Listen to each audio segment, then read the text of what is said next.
Mister নাসিরের সঙ্গে কি আপনার কোনো ইন্ট্রোডাকশন হয়েছিল? না, আমার সাথে ওনার সেরকম কোনো পরিচয় ছিল না, কথাবার্তা কখনো হয়নি। বাবার পার্টনার ছিল নাসির আঙ্কেল, এতটুকুই জানি। অনেক দিনের কথা, হয়তো আপনার মনে নাও থাকতে পারে। কি বলতে চাইছেন আপনি? দেখুন, আপনি মনে হয় তার সঙ্গে দেখা করতে একবার হোটেলে গিয়েছিলেন। যে কোনো কারণে হয়তো আপনি তাকে চড়ও মেরেছিলেন। তার ভিডিও ফুটেজ আমরা সংগ্রহ করেছি। সরি ম্যাডাম, এই সরির মানে কি?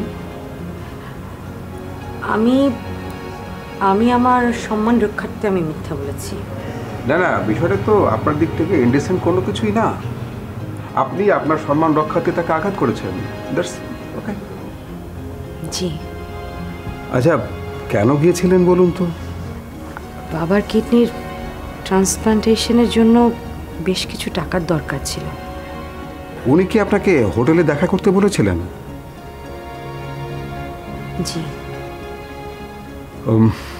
বিষয়টা কি আপনি আপনার বাবার সাথে বা অন্য কারোর সাথে শেয়ার করেছিলেন? না, কখনোই না। আচ্ছা, তপন কে? উত্তর দাও। তুমি বলো তপনকে। হ্যালো, আপনার পরিচয়? আমি জাকির, ডিটেকটিভ ব্রাঞ্চ। তপনের কোনো দুর্ঘটনা? না। প্লিজ। Thank you. আপনি মনে হয় আমার অফিসে গিয়েছিলেন? হ্যাঁ। আমি কি জানতে পারি কি কি নিয়ে তদন্ত হচ্ছে? আপনার পার্টনার নাসির চৌধুরী আর কোহিনুরের মার্ডার কেস নিয়ে। বিসমিল্লাহ গলত। কেন?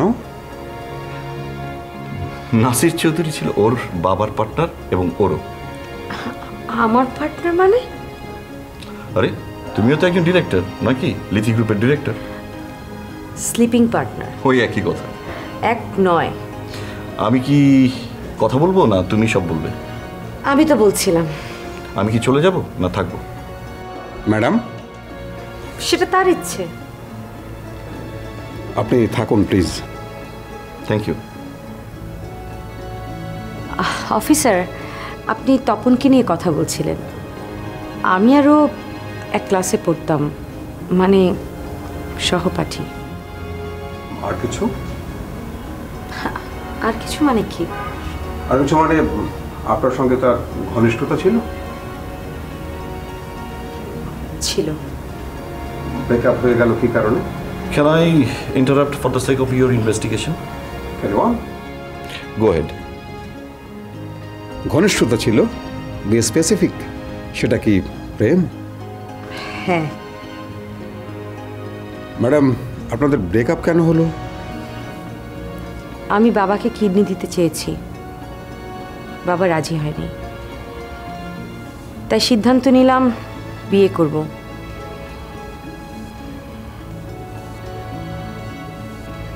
বিয়ের পরে হাজব্যান্ডের সাইন নিয়ে বাবাকে কিডনি দিব। আমি জানতাম তপন আমাকে পছন্দ করত, তাই যেদিন আমি ওকে ভালোবাসি বলেছি সেদিনই বিয়ে করতে বলেছি।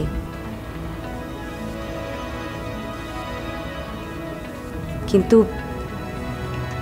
ও বেকার ছিল, রাজি হয়নি।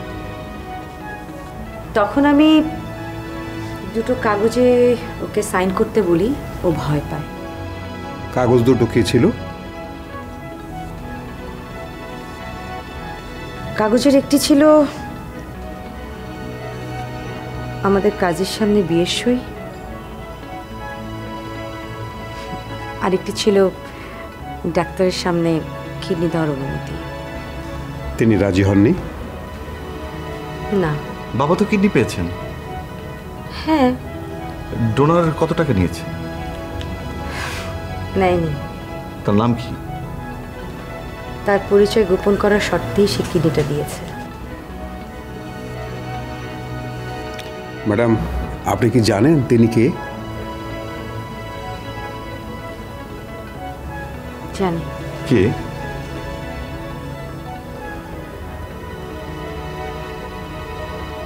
তপন।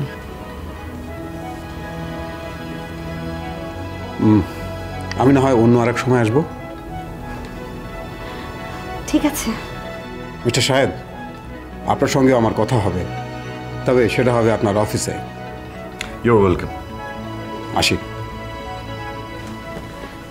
ভালো থাকবেন। আপনিও। থ্যাঙ্কস আ লট।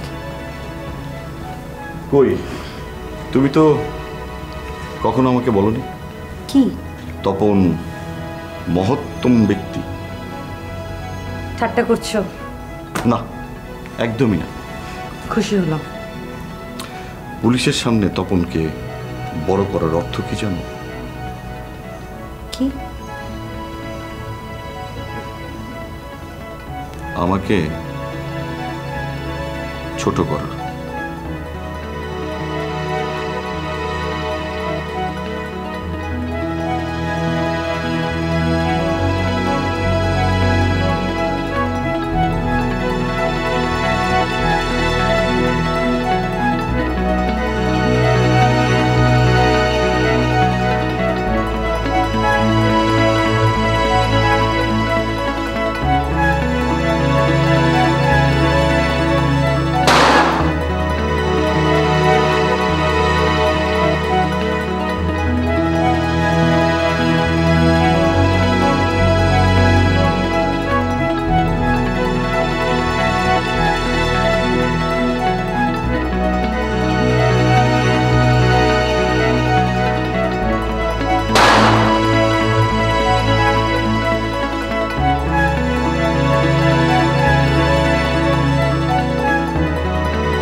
এত রাতে কি?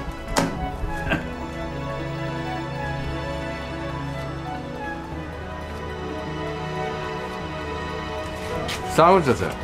এই, আমি তোর কিসের চাচা রে? হ্যাঁ, এখনই বাবা শুনতে চান? তবে রে সেবা, বাবা! আমি বুড়া না, বাচ্চা। এই, আরে এই শরীরটা ভালো? হ্যাঁ, জি, আল্লাহ রেখেছে।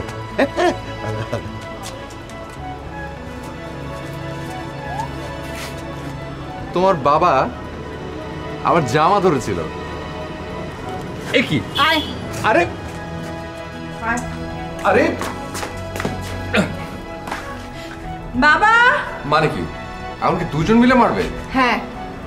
তুমি একা মারো না, একা একা। চুপ! কি কি? হ্যাঁ, বাবা বসো। আমাকে নির্জন একটা জায়গায় রেখে ও কোথায় চলে গিয়েছিল জিজ্ঞেস করো। ও তার মানে তোর সঙ্গে দেখা করতে গিয়েছিলি? আমার বিচার পরে। ও, এই বন্ধ, কোথায় গিয়েছিলি? হ্যাঁ, ও যখন বললো যে বাবাকে পুলিশ খুঁজছে, ভাবলাম জোড়া খুনের সাসপেক্ট হিসেবে বাবাকে কেউ ফাঁসানোর চেষ্টা করছে। তখন একজনের কথা ধারণা করে ছুটলাম, কিন্তু পথে যেতে যেতে মনে হলো পুলিশের ধারণা অমূলক নাও হতে পারে, কারণ বাবা তো এসব খুন খারাপি লাইনেরই ছিল। তাই ছুটলাম বাবার কাছে। কেন? আমার ঘৃণাটাকে আরো পাকাপোক্ত করতে। সে আমার মাকে মারেনি, আমার মাকে খুন করেনি, আমাকে করেছে। আমাকে, যদিও সে বলে আমার মা মরেছে ক্রস ফায়ারে, গুলিটা নাকি সে করেনি। আত্মগ্লানিতে কোর্টে দাঁড়িয়ে মিথ্যে বলেছে শাস্তি পাওয়ার জন্য, কিন্তু আমি বিশ্বাস করি না। তারপর চাচা কি বললো বলো? সে বলল নাসিরকে সে খুন করেনি, ও যে আরেকজন,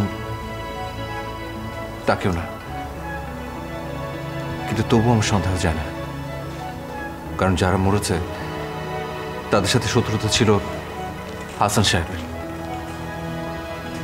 নীতিহীন শিল্পপতিরা তাদের স্বার্থে বাবাদের মতো আন্ডারগ্রাউন্ডের ব্যবহার করে। কিন্তু কিন্তু কি? কিন্তু বাবা আমার মাথায় হাত রেখে শপথ করলো। বাস, আর তুমি বুঝে নিলে যে সে খুন করে? হ্যাঁ, হ্যাঁ, তাই তুমি নাচতে নাচতে সাফাই সাক্ষী দিতে এসেছো, যেন আমরাও তোমার সাথে নাচি। হ্যাঁ, বাবা আমি এসেছি সেবাকে ওইভাবে ফেলে যাওয়ার জন্য সরি বলতে। আসলে আসলে আমার জীবনে যখন বাবার অস্তিত্ব ছিল না তখন ভালোই ছিল, কিন্তু যখন সে উদয় হলো তখন আমার নিজের অস্তিত্ব নিয়ে টানাটানি। আপনি কি রবীন্দ্রনাথের গোড়া পড়েছেন? শালডনের নেভার লাভ এ স্ট্রেঞ্জার। গোড়া খ্রিস্টানের ছেলে ছিল, আর স্ট্রেঞ্জার ইহুদি। তাদের কারোরই তাদের জন্মের ইতিহাস জানা ছিল না। এই যে আমি যেরকম এক নষ্ট মানুষের চাচা, এটা জানা যে কত বেদনার। এই যে আমি গোড়ার মতো নীতি কথা বললাম, স্ট্রেঞ্জারের মতো ধর্মের কথা, অথচ আমার শরীরে, আমার অস্তিত্বে, আমার রক্ত মাংসে মজ্জায় বিদ্রোহ আর পাপ। আমি এই জন্যে আবারও সরি বলতে এসেছি। এই সরিটা জন্ম আমার আজন্ম পাপ বলে। এই সরিটা আমাকে ভালোবাসার দায় থেকে তোমাকে মুক্ত করার জন্য।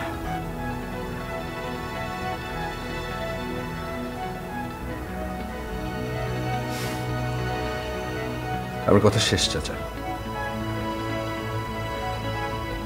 আমি শুনলাম, জানলাম, বুঝলাম, এই পর্যন্তই। কিন্তু সিদ্ধান্ত সেবার। Good night.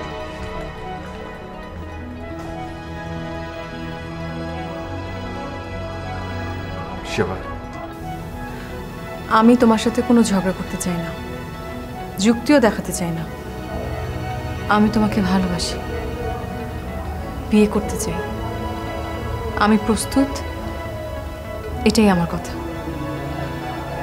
আমি কোনো জটিলতা বুঝতে চাই না। তোমার রক্তে দোষ না জন্মে দোষ, তাতে আমার কিচ্ছু যায় আসে না। আমার এইখানটা বলে আমি তোমাকে ভালোবাসি। আমি আমার মাথার কথা, চুক্তির কথা শুনতে চাই না। ও, একটু আগে যে তুমি বললে তোমার বাবা তোমার মাথায় হাত রেখে বলেছেন, তিনি সেটা করেননি।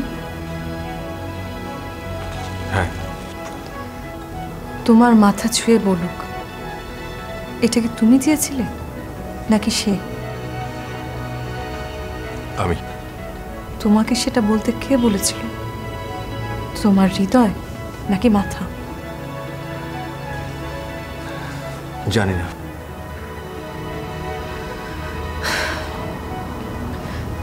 এত জানো আর এটা জানো না? না, ঠিক আছে, আগে জানার চেষ্টা করো। ততদিন পর্যন্ত না হয় আমি অপেক্ষা করব। সেবা, এখন এসো।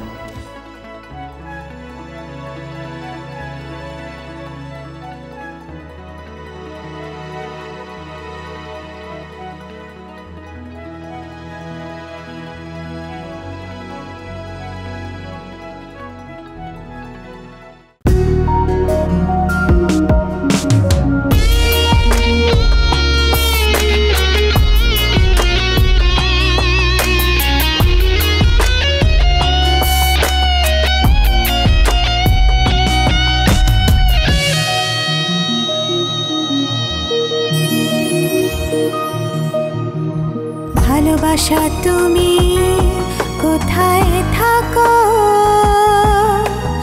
ভেতরে বাহিরে নাকি অনেক দূরে, তুমি চোখেরই নীল আকাশে নাকি লুকিয়েছো অচেনা কোনো অন্তরে, ভালোবাসা তুমি কোথায় থাকো,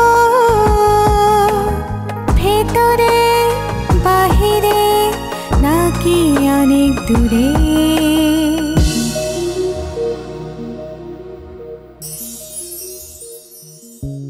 খুঁজি স্বপ্ন ছোঁয়া মনে, ইচ্ছে রঙে উদাসী বিকেলে, লাজুক শিহরণ ভালোবাসা ক্ষণে, রঙিন প্রজাপতি সুখেরই স্বপ্নে রে, ভালোবাসা তুমি কোথায় থাকো, ভেতরে বাহিরে নাকি অনেক দূরে, তুমি চোখেরই নীল আকাশে নাকি লুকিয়েছো অচেনা কোনো অন্তরে, ভালোবাসা তুমি কোথায় থাকো, ভেতরে বাহিরে নাকি অনেক দূরে।